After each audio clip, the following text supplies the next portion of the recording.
नमस्कार दोस्तों, उम्मीद है आप लोग अच्छे से होंगे। अगर आप इस चैनल पर नए हैं तो कृपया इस चैनल को सब्सक्राइब कर दें, बेल आइकॉन नोटिफिकेशन पर क्लिक कर दें, वीडियो को लाइक एंड शेयर जरूर कर दें ताकि समय समय पर आपके समक्ष और भी बेहतरीन वीडियोस बनाने का हमें मौका मिलता रहे। दोस्तों, माननीय सुप्रीम कोर्ट की आज हम एक जजमेंट है वो आपके समक्ष लेकर आए हैं। ये एक special leave petition number 9855 of 2022 की स्पेशल लीव पिटीशन सिविल है और ये एक डीएनए टेस्ट से रिलेटेड है। और इसमें जो वाइफ ने आगे अपील डाली थी माननीय सुप्रीम कोर्ट में, और क्योंकि फैमिली कोर्ट में जो हस्बैंड की जो एप्लीकेशन थी वो अलाउड कर दी थी और वहाँ से एग्रीवेट होकर वाइफ ने जो है आगे हाई कोर्ट में अपील डाली थी, लेकिन जो अपील है वो खारिज कर दी गई थी और उससे एग्रीवेट होके माननीय सुप्रीम कोर्ट में ये स्पेशली पिटीशन सिविल डाली थी। तो यहाँ के जो फैक्ट्स ये थे कि जो मैरिज थी बीच में हस्बैंड और वाइफ की वो 2005 में हुई थी, नवंबर 2005 में, और जो फर्स्ट चाइल्ड था वो बॉर्न हुआ था 2009 में, दिसंबर 2009 में, और सेकंड चाइल्ड था वो 2013 में बॉर्न हुआ। और 2016 में 3 साल के बाद हस्बैंड को एक्सीडेंटली व्हाट्सएप मैसेजेस से कुछ जो लगा कि जो सब कुछ ठीक नहीं है। व्हाट्सएप मैसेजेस से जो वाइफ का जो कुछ लाइज थे वो पकड़े और फिर नवंबर 2016 में डीएनए लैब से टेस्टिंग करवाई और उसका जो रिजल्ट्स थे उसे फिर उसके बेसिस पे आगे डिवोर्स पिटीशन जून 2017 में फाइल की। और अभी जब प्रोसीडिंग्स पेंडिंग थी फैमिली कोर्ट में, डिवोर्स की प्रक्रिया जो प्रोसीडिंग्स थी वो चल रही थी, तो नवंबर 2020 में हस्बैंड ने एक एप्लीकेशन मूव की फैमिली कोर्ट में और जो प्रेयर मांगी कि सेंट्रल फॉरेंसिक लैब से सेकंड चाइल्ड का डीएनए टेस्टिंग कराए थे। फैमिली कोर्ट ने हस्बैंड की जो एप्लीकेशन है वो अलाउ कर दी। अब वाइफ ने उससे एग्रीवेट होके, उस फैमिली कोर्ट के जो ऑर्डर से एग्रीवेट होके आगे एक अपील डाली कि जो सेक्शन 112 इंडियन एविडेंस एक्ट कहता है कि जो चाइल्ड जो बॉर्न होता है वेडलॉक से तो एक कंक्लूसिव प्रूफ होता है। तो इस इशू को डिस्कस नहीं किया फैमिली कोर्ट ने, लेकिन हाई कोर्ट ने भी जो याचिका थी वाइफ की उसे खारिज कर दिया और साथ में ये इस बात को एक्सेप्ट किया कि अगर वाइफ रिफ्यूज करती है डीएनए टेस्टिंग का चाइल्ड का तो ये प्रिजम्पशन अंडर 114 सब part H of Indian evidence act वो उसके मुताबिक जो प्रिजम्पशन है वो वाइफ के अगेंस्ट जाएगा। और अब उससे एग्रीवेट होके माननीय सुप्रीम कोर्ट में जो है स्पेशल लीव पिटीशन डाली, हाई कोर्ट के ऑर्डर को चुनौती दी। अब माननीय सुप्रीम कोर्ट ने की जो बेंच थी 3 बेंचेस ने एक जजमेंट दिया, जिसमें 2 ऑनरेबल जजेस ने एक अपनी जजमेंट लिखी और 3rd ऑनरेबल जज ने अपनी अलग जजमेंट लिखी, लेकिन दोनों के मतलब तीनों की जो फाइंडिंग्स थी वो कॉन्करेंट थी। थोड़ा सा जो एलेबोरेशन करने के लिए माननीय सुप्रीम कोर्ट के सिंगल जज ने उसको थोड़ा सा एलेबोरेट किया, उसके अलग से एक जजमेंट लिखी। टोटल जो जजमेंट थी वो उसकी 72 पेजेस हैं और बाकी जो जजमेंट जो चल रही है वो बाकी जो सिंगल जज की जजमेंट थी वो 50 पेज से ऑनवर्ड्स है, 51 पेज ऑनवर्ड्स है, जिसको आप देख सकते हैं। और माननीय सुप्रीम कोर्ट ने ये इश्यूज उठाए कि इंडियन एविडेंस एक्ट जो है में 3 इश्यूज होते हैं, मे प्रूफ, शैल प्रूफ और कंक्लूसिव प्रूफ। और कंक्लूसिव प्रूफ जो तभी जो शील्ड है तभी वो हट सकती है कि जब पार्टीज एस्टेब्लिश कर ले कि दोनों के बीच में असेस नहीं था, तब जो शील्ड ऑफ कंक्लूसिव प्रूफ है वो अनअवेलेबल रहेगी। तो ये सारी ग्राउंड्स को डिस्कस करते हुए और साथ में ये बताया कि सेक्शन 114H का कोई एप्लीकेशन नहीं है केस में अगर मदर रिफ्यूज कर देती है चाइल्ड के लिए कि ये चाइल्ड का डीएनए टेस्टिंग किया जाए, तो इसमें सेक्शन 114 सब पार्ट H का कोई रूल नहीं है, कोई एप्लीकेशन नहीं है। तो इस सारे ग्राउंड्स को देखते हुए जो वाइफ की जो प्रेयर है उसको अलाउ कर दिया और जो हस्बैंड की जो प्रेयर्स ने जो फैमिली कोर्ट और हाई कोर्ट ने जो हस्बैंड को फेवर में दी थी उसको जो डिसमिस कर दिया है, हस्बैंड की जो एप्लीकेशन थी उसको डिसमिस कर दिया। तो आइए थोड़ा सा हम जो सिंगल जज ने जो ऑर्डर दिया था उसके ऊपर थोड़ा सा डिस्कस में करते हैं। यहाँ पर यही बताया कि जो मैरिज थी वो 2005 में हुई थी, और जो फर्स्ट चाइल्ड है वो 2009 में हुआ था, सेकंड चाइल्ड 2013 में हुआ था, और 14/9/2016 को 3 साल के बाद जब एक्सीडेंटली व्हाट्सएप मैसेजेस से मोबाइल फ़ोन से अपीरेंट के बारे में पता चला, फिर उसके बाद डीएनए टेस्टिंग जो सेकंड चाइल्ड की करवाई, और डीएनए जो प्राइवेट जो दूसरी सर्टिफाइड लैब थी उससे कराई, एक्रेडिटेड एजेंसी थी। फिर उसके बाद डिवोर्स की पिटीशन जून 2017 में डाली, और उसके बाद एक एप्लीकेशन मूव की नवंबर 2020 में की डायरेक्शन मांगी कि डीएनए टेस्टिंग जो सेकंड चाइल्ड की गवर्नमेंट सेंट्रल फॉरेंसिक लैब से की जाए, और फैमिली कोर्ट ने अलाउ कर दी थी, और उसके बाद हाई कोर्ट ने भी अफर्म कर दी थी। फिर उसके बाद वाइफ ने अपील डाली कि 112 इंडियन एविडेंस एक्ट का जो है वो कंक्लूसिव प्रूफ होता है कि कोई एविडेंस नहीं था, कोई भी जो एविडेंस है डिसप्रूव नहीं कर सकता किसी भी बाय द कोर्ट। तो पार्टीज जब तक जो पार्टी सबमिटेड की जा रही है तो कि उनका दोनों के बीच में असेस है, और चाइल्ड कुड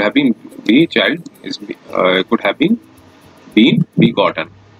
तो अब कंटेंशंस रखी थी इन सारे पार्टीज ने। अब इन सेक्शन 112 के बारे में बताया, 114 के बाद कोर्ट ने कहा कि this court need not subject the child to DNA test. अगर अगर अपील विलिंगली नहीं कर रही है तो जो कोर्ट को नहीं कराना चाहिए। और लेकिन सेक्शन 114H जो कहता है कि एडवर्स इन्फ्लुएंसेस ड्रॉ किए जाने चाहिए। अब कोर्ट ने इसके दोनों सेक्शंस को एनालाइज किया है, सेक्शन 114H और सेक्शन 112 एक्ट। अब वो सेक्शन 4 के इंडियन एविडेंस एक्ट के बारे में बताया कि मे प्रिज्यूम, शैल प्रिज्यूम और कंक्लूसिव प्रूफ। सेक्शन 4 जो है optional to presume fact, mandatory presume to fact और obligatory for the court to confirm. तो इसलिए मेन प्रूफ के ऊपर बताया कि कब के केसेस में मे प्रिज्यूम करता है, फिर शैल प्रिज्यूम कब करता है, और उसके जब तक कोर्ट यही प्रिज्यूम करता है कि जो कोर्ट प्रिज्यूम कर लेता है उस फैक्ट को, जब तक उसे रिवर्ट ना किया जाए तो ये शैल प्रूफ के अंदर आता है। और कंक्लूसिव प्रूफ में तब आता है जब कोर्ट इवन अलाउ भी नहीं कर सकता एविडेंस को कि इसको डिसप्रूव करने के लिए। अब शैल प्रूफ इंडियन एविडेंस एक्ट में जो प्रोविजंस है वो बताया, सेक्शन 79, 80, 81A जो है ये सारे शैल प्रूफ के अंदर जो है वो माने जाते हैं। और ये सारे, और मे प्रिज्यूम के अंदर इंडियन एविडेंस एक्ट के बारे में बताया कि जो 86 जो इंडियन एविडेंस एक्ट है जो certified copy of judicial records है of the for the countries other than India. 87 जो ऑथर पब्लिशर, ये सारे जो मैप्स एंड चार्ट्स है ये मेन प्रिज्यूम के अंदर आते हैं।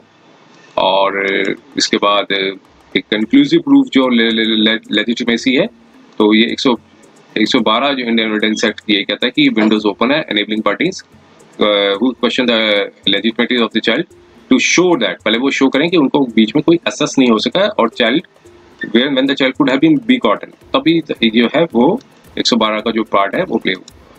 तो ये जब व्हेन फैक्ट जो डिक्लेयर कर दिया जाता है कंक्लूसिव प्रूफ, तो फिर the court shall on the proof of the other fact regardless the other proof। तो फिर ऐसे केस में अलाउ भी नहीं कर सकती एविडेंस को प्रूव करने के लिए for the purpose of disproving it. अगर सेक्शन 4 इंडियन एविडेंस एक्ट के हिसाब से चले तो, और 112 जो है यूज द ये वर्ड प्रूव्ड और डिसप्रूव्ड नहीं यूज होता है, और सिर्फ ये वर्ड यूज हुआ है unless it can be shown. Unless word जो है वो ओपनिंग है इसकी, जो वर्ड है unless it can be shown बताया गया है। और सेक्शन 4 एंड 112 जो है एक पार्टी क्वेश्चनिंग करती है legitimacy of the words to show that parties are marriage are now access to each other, तब बेनिफिट ऑफ सेक्शन 112 है वो अवेलेबल नहीं होगा। अगर और एक्सप्लेन किया इसके बारे में कि अगर इन अदर वर्ड्स अगर पार्टी एक मैरिज की जो पार्टी है एस्टेब्लिश कर लेती है कि उन दोनों के बीच में कोई एसेस नहीं था आधे पार्टी के साथ, तब फिर शील्ड ऑफ कॉन्क्लूसिव प्रूफ जो है वो अनअवेलेबल होता है। और अगर पार्टी असेस नहीं प्रूव कर पाती है कि उनके बीच में कोई असेस नहीं था, तो शील्ड जो है वो मिलेगी 112 की। तो 112 जो है अदर पार्टी को प्रोटेक्ट करता है, और ये पीड्स नहीं कर सकता कि any amount of evidence with the prohibition of section 4 जो है वो बीच में आ जाता है। और 114 जो है वो अब बताया कि 114 के ऊपर बताया, अब ये कहा कि ये 114 जो है वो सिर्फ कोर्ट डील करता है मे प्रिज्यूम के ऊपर। तो ये सारे उनके सारे डिटेल एनालिसिस किया 114 के ऊपर पूरा बताया, ग्राउंड स्टे वो बताया। और 114 का जो इलिस्ट्रेशन थी H की वो बताया, उसमें 114 H का इलिस्ट्रेशन वो ये बताता है कि if a man refuses to answer to a question which is not compelled by law to answer, but answer to it might lost to him in the matters unconnected, the matter in relation with which is asked. तो ये 100 जो illustration है वो H के बारे में बताया गया है। और अगर लिखा है कि अगर man refuses to answer the question, he is not compelled to answer that, the answer if given would be unfavorable to him. तो ये जो है कोर्ट प्रिज्यूम करता है, यहाँ पर वर्ड यूज किया गया द कोर्ट मे प्रिज्यूम। तो ये सेक्शन 114 का जो का जो अफेक्ट है वो 112 के अंदर नहीं आना चाहिए, क्योंकि यहाँ पे 114 जो है वो सिर्फ मे प्रिज्यूम करता है। अगर कोई भी कोर्ट रिफ्यूज कर देता है, मतलब कोई व्यक्ति आंसर देने से मना कर देता है, अगर वो कंपेल्ड नहीं है, बाध्य नहीं है, तो कि अगर वो आंसर देता है तो वो अनफेवरेबल है, तो फिर कोर्ट प्रिज्यूम कर लेता है कि एडवर्स पे जो ओपिनियन है वो लगा सकता है, मे प्रिज्यूम कर लेता है। तो यहाँ पर डिसीजन टू प्रिज्यूम और नॉट यहाँ पर एग्जिस्ट नहीं करता है 112 के अंदर, क्योंकि 112 सिर्फ एक कंक्लूसिव प्रूफ के अंदर आता है। तो जो 9 के 9 इलस्ट्रेशंस है वो 114 के अंदर वो इसके साथ एप्लीकेबल नहीं होंगी। और इसके बाद ये सबमिशन थी कि हस्बैंड ने अटेम्प्ट नहीं कर रहा है कि वो फादर नहीं है सेकंड चाइल्ड का, बस ये सिर्फ ये बताना चाह रहा है कि वो जो वाइफ थी वो अपीलेंट है, वो अडल्ट्री में रह रही थी। और 114 इस तब ऐसे केस में 114 आएगा, नॉट द 112। तो ये सबमिशंस दिए थे कोर्ट ने, लेकिन कोर्ट एग्री नहीं हुआ इन सबमिशन से, और फिर आगे और जजमेंट्स पर भी रिलाई किया। अब कोर्ट ने कहा कि सेक्शन 112 जो है वो एग्जिस्टेंस ऑफ द फैक्ट है, वो कंक्लूसिव प्रूफ पे विदाउट एनी पॉसिबिलिटी कि for the disturbing party to lead evidence for the disproving it. तो 114 का कोई कनेक्शन नहीं है with the conclusive proof of the legislative of the section 112 के अंदर। और तो यहाँ पर 112 तभी एक्ट शील्ड के बारे में बताया था कि शील्ड तभी मिलती है जब दोनों पार्टीज के साथ दोनों के बीच में असेस रहा हो। अगर असेस नहीं रहा हो तभी फिर जो शील्ड है वो नहीं मिलती है। 112 जो है शील्ड जो बताया adulterous conduct of the part of the wife, all it says anything would destroy the legal effect of the sex cannot be used by respondent on the grounds the same is being done by the achieve of the other result। तो सारे submissions को देखते हुए उन्होंने जो इसमें child के rights भी अफेक्टेड होते हैं, तो इसमें जो केस था वो अगर वाइफ जो है रिफ्यूज कर देती है, अगर कोई पर्सन 114 H के अंदर एडवर्स इन्फ्लुएंसेस लगाया जा सकता है उस पर्सन के केस से, अगर वो रिफ्यूज कर देता है आंसर्स देने के लिए। और अपीलेंट अगर यहाँ पर ड्यूअल रोल प्ले कर रही है, यहाँ पे एक तो रिस्पोंडेंट का वाइफ का प्ले कर रही है और साथ में जो सन जो है उनकी मदर का भी पार्ट प्ले कर रही है। और अगर अपीलेंट रिफ्यूज कर देती है जिससे वो benefit for the purpose of driving to benefit to herself, तो एडवर्स इन्फ्लुएंस जो है वो can be drawn against her, but as a capacity of the mother और नेचुरल गार्डियन अगर अपीलेंट रिफ्यूज कर देती है subject to the child DNA testing, ताकि बच्चे का जो इंटरेस्ट है वो वेलफेयर ऑफ बचाया जा सके, तो फिर ऐसे में no adverse influence of adultery can be drawn against her. Simple यहाँ पर इस इशू को यहाँ पर माननीय सुप्रीम कोर्ट में डिस्कस किया, क्योंकि एक बच्चे का जो इंटरेस्ट है उसको लिए अगर वो मना कर देती है, क्योंकि ड्यूअल रोल है, एक रिस्पोंडेंट की वाइफ का और साथ में एक बच्चे की माँ का भी। तो अगर बच्चे की प्रोटेक्शन ऑफ इंटरेस्ट को रिफ्यूज कर देती है तो फिर ऐसे में एडवर्स ओपिनियन नहीं निकाला जा सकता है। और अगर सिर्फ यहाँ पर रिफ्यूज इसलिए कर रही है ताकि वो बच्चे की बेस्ट इंटरेस्ट जो best interest of the child है उसको प्रोटेक्ट किया जा सके। तो ऐसे में जो प्रोटेक्शन बच्चे के जो best interest of the child को प्रोटेक्ट करने के लिए अपीलेंट वाइफ को रिवॉर्ड किया जाना चाहिए, ना कि उन्हें पनिश किया जाना चाहिए बाय एन एडवर्स ओपिनियन। तो यहाँ पर सेक्शन 114 का जो रिकॉर्ड्स देते हुए रिस्पोंडेंट क्या है वो अपीलेंट को कैश 22 सिचुएशन में नहीं डाल सकता है। और यहाँ पर 114H का कोई एप्लीकेशन नहीं है जब अगर मदर रिफ्यूज कर देती है चाइल्ड का डीएनए टेस्टिंग का।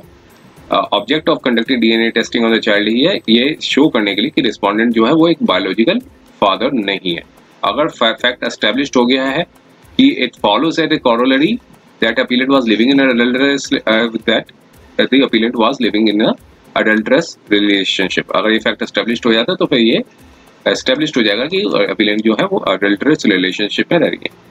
और डीएनए टेस्टिंग के ऊपर देखते हुए अब कोर्ट ने 114 का बताया कि वो सिर्फ मे के लिए होता है, not even not the word shall भी यहाँ पे यूज नहीं होता है। और कॉन्स्टिट्यूएंट्स जो एक्सपोजिशन ऑफ इलस्ट्रेशन एक्ट है वो डिसाइड करते कोर्ट को कि not to presume at all. तो यहाँ पर कंटेंशंस थी रिस्पोंडेंट की, उसे रिजेक्ट करते हैं कि वो जो सिर्फ इसलिए वो किया गया था सेक्शन 114H के लिए, not for the section of 112 के लिए। और यहाँ पर फिर साथ में ये बताया कि बेस्ट एविडेंस ये है कि कोर्ट ने सबमिशंस दी कि हर पार्टी का जो एविडेंस को पार्टी को एनेबल किया जाता है कि वो part and parcel best evidence ला सके ताकि वो पार्ट एंड पार्सल हो तो फेयर ट्रायल लिया जा सके।